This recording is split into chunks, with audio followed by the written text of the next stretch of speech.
우리 아이 얼굴에 갑자기 알레르기 반응이 생겼습니다. 병원에 갔더니 의사 선생님께서 원인을 모르겠다고 하시더군요. 집에 돌아와 곰곰이 생각해보니 최근 새로 산 장난감을 갖고 놀기 시작한 뒤부터였습니다. 알고 보니 그 장난감에 유해물질이 함유되어 있었던 거였죠. 아이들의 신체는 어른과 달라서 유해물질에 훨씬 더 취약합니다. 특히 어린이는 호흡이 어른보다 10배나 빠르고 피부 투과성도 높아 유해물질을 쉽게 흡수합니다. 안녕하세요. 오늘도 여러분의 건강한 삶을 위해 유익한 정보를 전달해 드리는 생각쌤입니다. 여러분도 저처럼 아이의 갑작스러운 건강 문제로 고민해 본 적 있으신가요? 혹시 그 원인이 바로 집안 곳곳에 숨어 있는 유해물질 때문은 아닐까요? 생각쌤 채널을 구독하고 알림 설정까지 해두시면 건강한 삶을 위한 정보를 놓치지 않을 수 있습니다. 저는 두 아이를 키우는 부모로서 늘 아이들의 건강을 위협하는 요소들을 경계해 왔습니다. 그런데 어느 날 큰아이가 밤마다 기침을 심하게 하고 작은 아이는 피부 발진이 생기기 시작했습니다. 병원에서 검사를 받아도 뚜렷한 원인을 찾을 수 없었죠. 그러다 우연히 알게 된 실내 유해 물질에 대한 정보가 저의 눈을 뜨게 했습니다. 알고 보니 우리 집에는 아이들의 건강을 위협하는 수많은 유해 물질이 도사리고 있었던 것입니다. 2025년 최신 연구에 따르면 어린이는 어른보다 유해 물질에 훨씬 더 취약합니다. 어린이의 호흡은 어른보다 10배 빠르고 피부 투과성은 3배 높아 유해 물질을 쉽게 흡수합니다.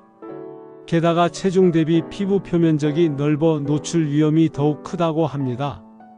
이런 유해 물질은 신경 및 생식장애, 천식, 호르몬 교란, 암 등 다양한 질환의 위험성을 높입니다. 최근 캐나다 토론토 대학교 연구팀은 어린이용 매트리스에서 프탈레이트, 난연제, 가소제 등 유해 화학물질이 방출된다는 충격적인 연구 결과를 발표했습니다. 아이들이 매일 8시간 이상 자는 침대에서조차 유해물질에 노출되고 있다니 정말 놀랍지 않나요? 그렇다면 우리 집 안에는 어떤 유해물질이 숨어 있을까요? 지금부터 집안에서 흔히 발견되는 유해물질의 종류와 그 위험성에 대해 알아보겠습니다. 첫 번째, 실내 공기 중 유해물질입니다. 가장 대표적인 것이 일산화탄소입니다. 일산화탄소는 무색, 무취의 유독가스로 눈에 보이지 않고 냄새도 나지 않아 조용한 살인자라고 불립니다. 낮은 농도에서도 피로감과 두통을 유발하고 고농도에서는 시력 및 협응장애, 현기증, 구토 등의 증상이 나타납니다. 심한 경우 사망에 이를 수도 있습니다. 일산화탄소는 보일러, 가스레인지, 벽난로 등 연소기구에서 주로 발생합니다. 특히 겨울철 보일러 사용이 증가하는 시기에 일산화탄소 중독 사고가 많이 발생하니 주의해야 합니다. 두 번째, 포름알데히드입니다. 새 가구나 건축 자재에서 주로 방출되는 이 물질은 특유의 자극적인 냄새가 나며 눈과 호흡기 점막을 자극합니다. 오랜 시간 노출되면 알레르기, 천식, 심지어 암까지 유발할 수 있습니다.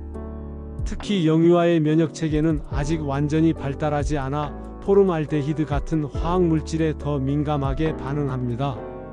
최근 이사를 했거나 새 가구를 들였다면 아이가 갑자기 재채기를 하거나 눈이 충혈되는 증상이 나타나지 않는지 주의 깊게 살펴보세요.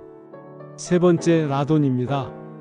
라돈은 땅에서 발생하는 자연 방사성 물질로 바닥이나 벽에 갈라진 틈을 통해 실내로 유입됩니다. 무색, 무취의 기체로 느끼지 못하는 사이 폐로 들어가 폐암을 유발할 수 있습니다. 흡연 다음으로 폐암을 일으키는 주요 원인으로 알려져 있죠. 2024년 환경부 조사에 따르면 전국 유치원 중 상당수가 라돈 기준치를 초과한 것으로 나타났습니다. 아이들이 오랜 시간을 보내는 공간에서 이런 유해물질에 노출되고 있다니 심각한 문제가 아닐 수 없습니다. 네 번째, 생활화학 제품에서 나오는 유해물질입니다. 세제, 방향제, 살충제 등 가정에서 흔히 사용하는 제품들 속에는 수많은 화학물질이 들어 있습니다.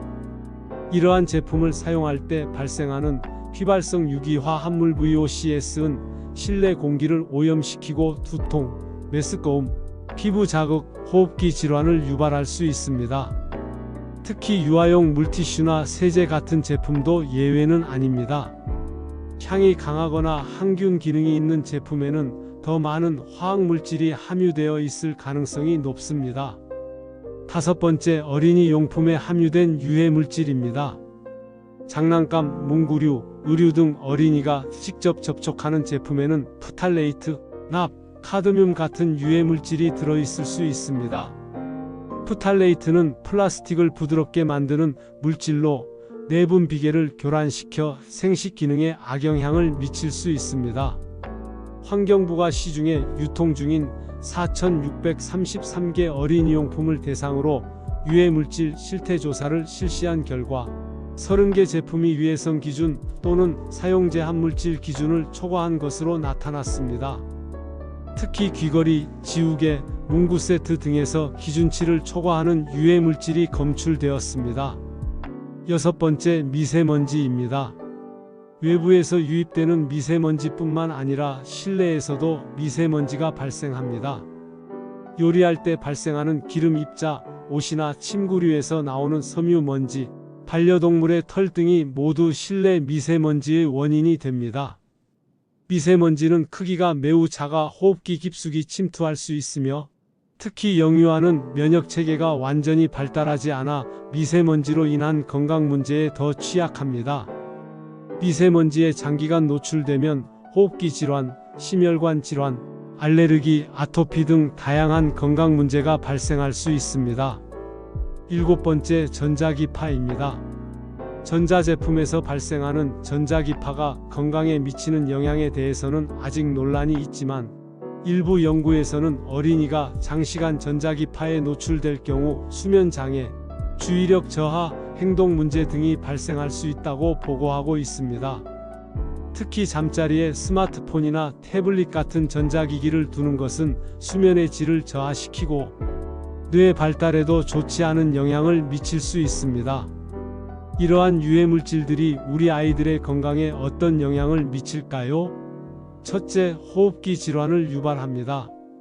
실내 유해물질은 기침, 천식, 알레르기성 비염 등 다양한 호흡기 질환을 일으킬 수 있습니다. 특히 면역력이 약한 영유아는 더 쉽게 증상이 나타날 수 있습니다. 둘째, 알레르기와 피부 질환을 악화시킵니다. 화학물질은 아토피 피부염, 접촉성 피부염과 같은 피부 질환을 유발하거나 기존의 증상을 악화시킬 수 있습니다. 피부가 예민한 아이들은 더욱 주의가 필요합니다. 셋째, 신경 발달에 영향을 미칩니다. 납, 수은과 같은 중금속은 아이들의 뇌 발달을 저해하고 학습장애, 행동문제, 주의력 결핍 등을 일으킬 수 있습니다. 특히 태아기와 영유아기는 뇌가 빠르게 발달하는 시기이므로 이러한 물질에 더욱 취약합니다. 넷째, 내분 비계를 교란합니다. 프탈레이트, 비스페놀과 같은 화학물질은 호르몬 체계를 교란시켜 성조 숙증, 생식 기능 이상 등을 유발할 수 있습니다. 이러한 물질들은 플라스틱 제품, 식품 용기, 장난감 등의 광범위하게 사용되고 있습니다. 다섯째, 면역력을 저하시킵니다. 실내 유해물질에 지속적으로 노출되면 면역 체계가 약화될 수 있습니다. 이로 인해 감기나 독감과 같은 감염성 질환에 더 자주 걸리게 될 수 있습니다. 여섯째, 장기적으로는 암 발생 위험을 높입니다. 라돈, 성면, 담배 연기 등의 실내 유해물질은 장기간 노출 시 암 발생 위험을 높일 수 있습니다. 특히 라돈은 폐암의 주요 원인 중 하나로 알려져 있습니다. 이렇게 심각한 문제를 일으킬 수 있는 집안 내 유해물질, 어떻게 하면 효과적으로 제거하고 아이들을 보호할 수 있을까요? 지금부터 집안 곳곳의 유해물질을 찾아내고 제거하는 방법을 상세히 알려드리겠습니다. 첫 번째, 정기적인 환기가 가장 중요합니다. 환기는 실내 유해 물질을 줄이는 가장 기본적이고 효과적인 방법입니다. 하루에 최소 3번 각 10분씩 창문을 활짝 열어 환기를 시켜주세요. 미세먼지가 심한 날에도 3분이라도 환기를 하는 것이 좋습니다. 미세먼지는 문을 닫는다고 해서 완전히 막을 수 있는 것이 아니기 때문입니다. 서울시 실내 환경관리 시스템에 따르면 환기가 불충분하면 오염은 더욱 심해지고 인체에 미치는 영향도 더욱 커지게 됩니다. 특히 봄, 여름, 가을에는 외부 기온과 실내 기온 차이가 크지 않아 창문을 5에서 20cm 정도 항상 열어두는 것이 좋습니다. 겨울에는 2~3시간 주기로 1~2분 정도 환기하는 것이 에너지 소비를 줄이면서도 효과적인 방법입니다. 두 번째, 물걸레질로 미세먼지를 제거하세요. 미세먼지가 심한 날에는 진공청소기보다 물걸레질이 효과적입니다. 진공청소기는 배출구에서 나오는 바람으로 인해 실내 미세먼지가 더욱 확산될 수 있습니다. 분무기로 실내에 물을 살짝 뿌린 후 걸레질을 하면 미세먼지가 물방울과 함께 바닥으로 내려앉아 제거하기 쉬워집니다. 방충망 청소도 잊지 마세요. 방충망은 미세먼지가 쌓이기 좋은 장소입니다. 젖은 신문지를 이용하면 편리하게 청소할 수 있어요. 방충망에 물을 뿌린 후 신문지를 붙여두면 신문지가 마르면서 먼지가 함께 달라붙습니다. 세 번째, 아이의 장난감을 정기적으로 세척하세요. 아이들은 장난감을 만지고 입에 넣기도 하므로 장난감의 청결이 특히 중요합니다. 플라스틱 장난감은 베이킹소다를 푼 따뜻한 물에 담가 씻거나 식초와 물을 1:1로 섞은 용액으로 닦아주면 유해물질과 세균을 효과적으로 제거할 수 있습니다. 봉제 인형이나 천 장난감은 정기적으로 세탁기에 돌리고 세탁이 어려운 전자 장난감은 항균 물티슈로 표면을 자주 닦아주세요. 특히 아이가 아플 때 가지고 놀았던 장난감은 반드시 소독해야 합니다. 네 번째, 친환경 생활용품을 사용하세요. 세제, 방향제, 샴푸, 로션 등 생활화학 제품은 가능한 친환경 제품으로 대체하는 것이 좋습니다. 화학 성분이 적고 천연 재료를 사용한 제품을 선택하면 유해 물질 노출을 줄일 수 있습니다. 세탁 세제나 주방 세제도 무향, 무자극성 제품을 선택하고 섬유 유연제 대신 식초를 사용해 보세요. 식초는 자연적으로 옷의 냄새를 제거하고 섬유를 부드럽게 만들어 줍니다. 또한 아이들의 옷은 새 옷이라도 반드시 한번 세탁한 후 입히는 것이 좋습니다. 다섯 번째, 공기정화 식물을 활용하세요. 식물은 자연적으로 공기 중 유해 물질을 흡수하고 산소를 방출합니다. 특히 벵갈고 무나무, 아이비, 산호수는 미세먼지를 흡착하는 능력이 탁월하고 팔손이나무, 개운죽, 로즈마리는 이산화탄소 제거 능력이 뛰어납니다. 2016년 농촌진흥청 자료에 따르면 빈 방에 초미세먼지를 투입하고 4시간 후 측정했을 때 44%가 감소한 반면 산호수를 들여놓은 방에서는 70%까지 줄어든 것으로 나타났습니다. 다만 식물을 과도하게 많이 두면 습도가 높아져 곰팡이가 생길 수 있으니 적절한 양을 유지하는 것이 중요합니다. 여섯 번째, 가구나 건축 자재는 친환경 제품을 선택하세요. 새 가구에서는 포름알데히드와 같은 유해 물질이 방출될 수 있습니다. 가구를 구입할 때는 친환경 인증을 받은 제품을 선택하고 새 가구는 바로 실내에 들이지 말고 통풍이 잘 되는 곳에서 몇 주간 방치해 유해 물질을 최대한 날려보내세요. 어쩔 수 없이 새 가구를 들인 경우에는 환기를 평소보다 더 자주, 더 오래 시켜주는 것이 좋습니다. 특히 영유아가 있는 가정에서는 가구 구입 시 더욱 신중을 기해야 합니다. 일곱 번째, 라돈 검사를 실시하세요. 라돈은 눈에 보이지 않고 냄새도 없어 직접 감지하기 어렵습니다. 특히 지하실이 있거나 오래된 주택에 살고 있다면 라돈 검사를 받아보는 것이 좋습니다.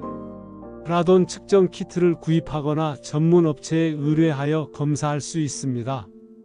라돈 수치가 높게 나온다면 바닥이나 벽에 갈라진 틈을 메우고 지하실의 환기를 개선하는 등의 조치가 필요합니다. 심각한 경우에는 라돈 저감 시스템을 설치하는 것도 고려해 볼 수 있습니다. 8번째, 정기적으로 매트리스와 침구를 관리하세요. 아이들은 하루에 많은 시간을 침대에서 보내므로 매트리스와 침구의 관리가 중요합니다.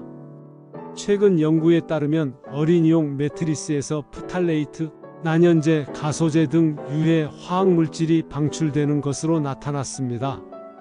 매트리스는 친환경 소재로 만들어진 제품을 선택하고 정기적으로 통풍시켜 유해물질이 쌓이지 않도록 하세요. 침구류는 일주일에 한 번 이상 뜨거운 물로 세탁하여 진드기와 알레르기 유발 물질을 제거하는 것이 좋습니다. 9번째, 어린이 용품을 신중하게 선택하세요. 장난감, 문구류, 의류 등 어린이 용품을 구입할 때는 안전 인증을 받은 제품인지 확인하세요. 특히 플라스틱 제품은 BPA, 프탈레이트 같은 유해 물질이 포함되어 있을 수 있으므로 무독성, 친환경 인증을 받은 제품을 선택하는 것이 좋습니다. 특히 아이가 입에 넣고 빨기 쉬운 영유아용 장난감은 더욱 신중하게 선택해야 합니다. 가급적 천연 소재로 만들어진 장난감을 선택하고 색이 너무 선명하거나 강한 화학 냄새가 나는 제품은 피하세요. 10번째, 습도와 온도를 적절히 유지하세요. 실내 습도와 온도는 유해물질의 방출과 번식에 영향을 미칩니다.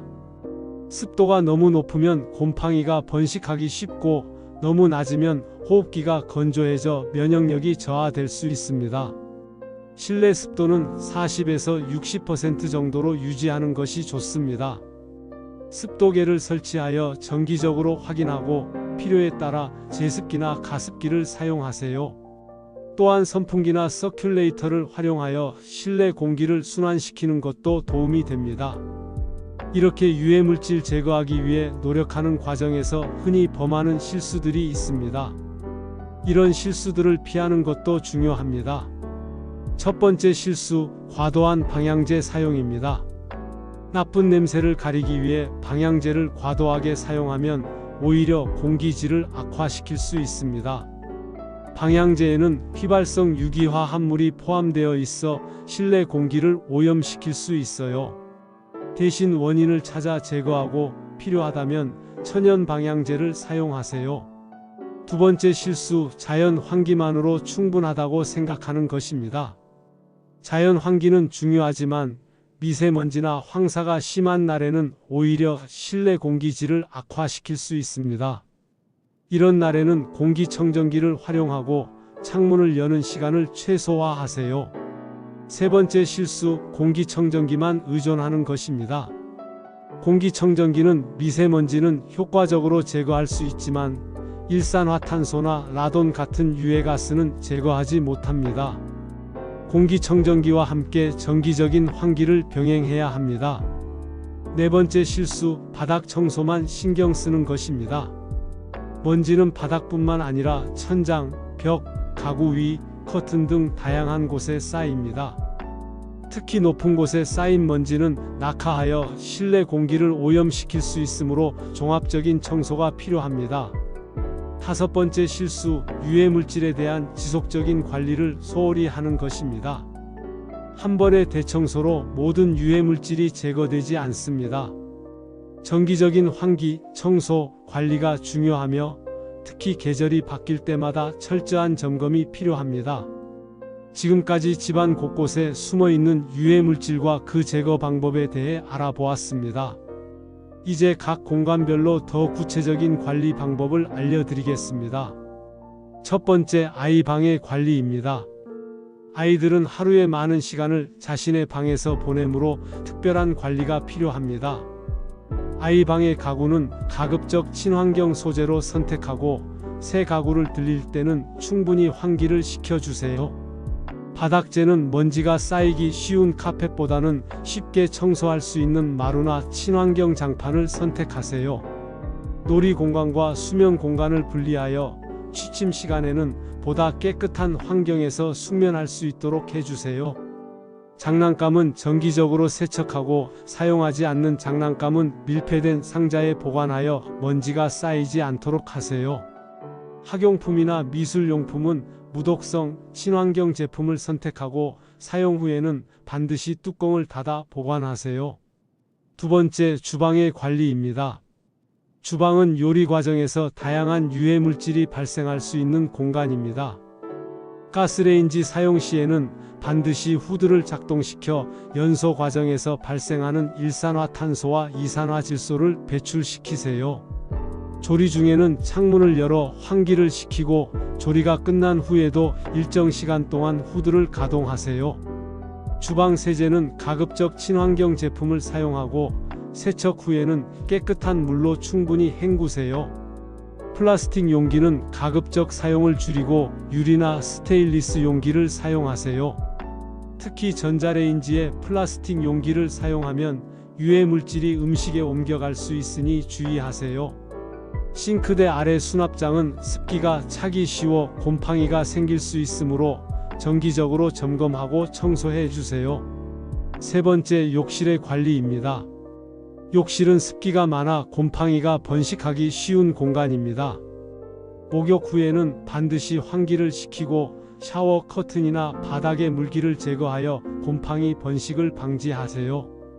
욕실 청소 시에는 락스와 같은 강한 화학 세제 대신 식초나 베이킹 소다와 같은 천연 세제를 활용하세요.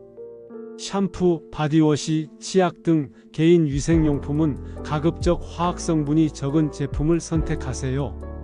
욕실 용품은 정기적으로 세척하고 건조시켜 세균 번식을 방지하세요. 배수구는 정기적으로 청소하여 악취와 세균 번식을 방지하세요. 네 번째, 거실의 관리입니다. 거실은 가족 구성원이 함께 사용하는 공간이므로 청결 관리가 특히 중요합니다. 소파, 커튼, 카펫 등 섬유 소재는 먼지와 알레르기, 유발 물질이 쌓이기 쉬우므로 정기적으로 세탁하거나 청소해 주세요. 전자제품은 먼지가 쌓이기 쉬우므로 자주 닦아주고 사용하지 않을 때는 전원을 완전히 차단하세요. 실내 공기 순환을 위해 선풍기나 서큘레이터를 활용하되 팬에 먼지가 쌓이지 않도록 정기적으로 청소해 주세요.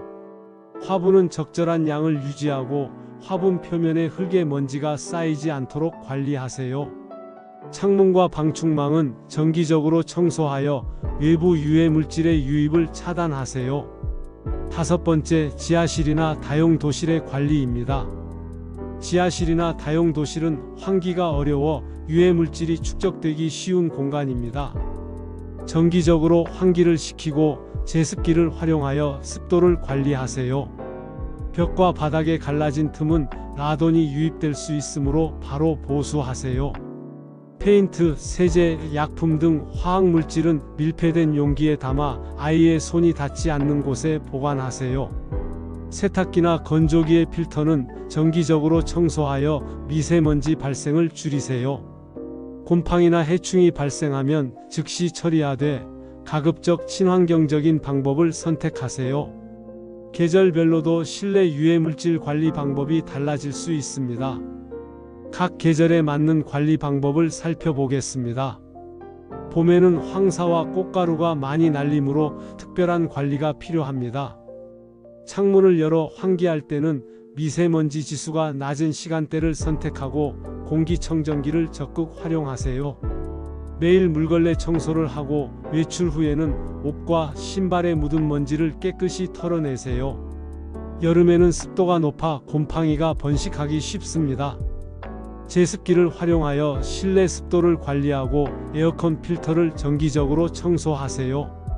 특히 장마철에는 집안 구석구석 습기 체크를 자주 하고 필요하다면 제습제를 활용하세요.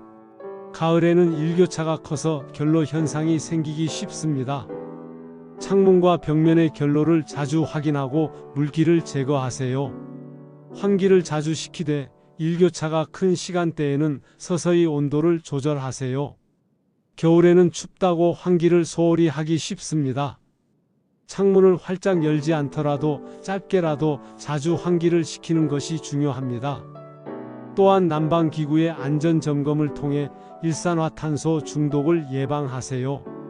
지금까지 집안 곳곳에 유해물질을 찾아 제거하는 방법에 대해 알아보았습니다. 이러한 노력이 하루아침에 모든 문제를 해결하지는 못하겠지만 꾸준히 실천한다면 우리 아이들이 더 건강한 환경에서 자랄 수 있을 것입니다. 첫 번째, 정기적인 환기와 청소가 가장 중요합니다. 하루에 최소 3번 각 10분씩 환기를 시키고 물걸레 청소를 통해 미세먼지를 제거하세요. 두 번째, 친환경 제품을 선택하는 습관을 들이세요. 장난감, 가구, 생활용품 등 아이와 접촉하는 모든 제품은 가능한 친환경 인증을 받은 제품으로 선택하세요. 세 번째, 아이의 건강 상태를 주의 깊게 관찰하세요. 갑작스러운 알레르기 반응, 호흡기 증상, 피부 문제가 나타나면 집안 환경과의 연관성을 고려해 보세요. 여러분은 어떤 방법으로 집안의 유해 물질을 관리하고 계신가요? 혹시 효과적인 관리 방법이 있다면 댓글로 공유해 주세요. 다른 분들에게도 큰 도움이 될 수 있습니다. 다음 영상에서는 아이들의 면역력을 자연스럽게 높여주는 식품과 생활 습관에 대해 알아보겠습니다. 영상이 유익하셨다면 구독과 좋아요 부탁드립니다. 생각쌤 채널은 여러분의 건강한 삶을 응원합니다.